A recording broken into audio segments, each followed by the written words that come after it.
ಶ್ರವಣ ಶಾಲೆಗೆ ಸ್ವಾಗತ ಸ್ವಾಗತ ಸ್ವಾಗತ।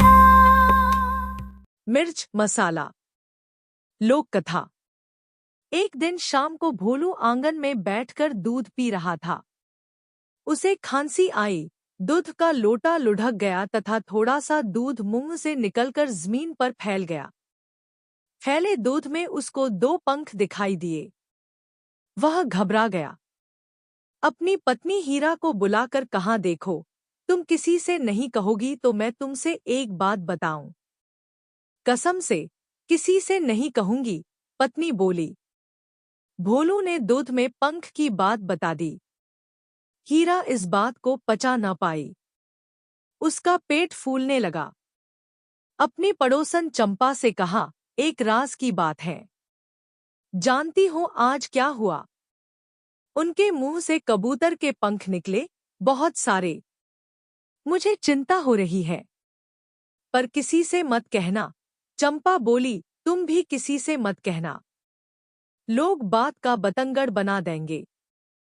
चंपा से रहा न गया।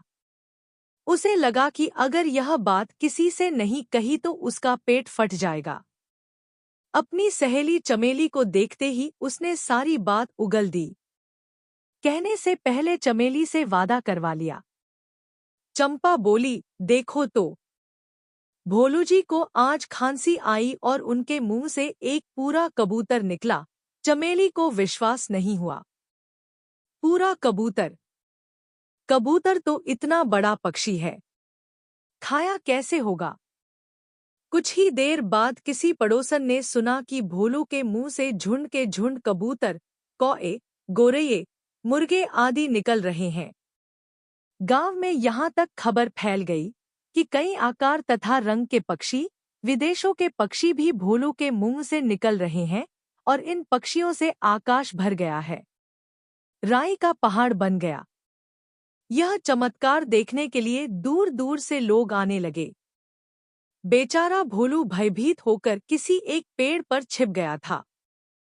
थोड़ी देर बाद सब लोगों ने उसे ढूंढ निकाला। उसकी घबराहट देखकर लोगों को समझ आया कि किसी भी रहस्य को बताने से पहले 10 बार सोचना चाहिए। पाठ का आशय। कभी-कभी आदमी अपने विचारों को दूसरों के साथ बांटना चाहता है, लेकिन उसे यह ध्यान रहे कि राज की बात बताने से पहले वह सावधानी बरते।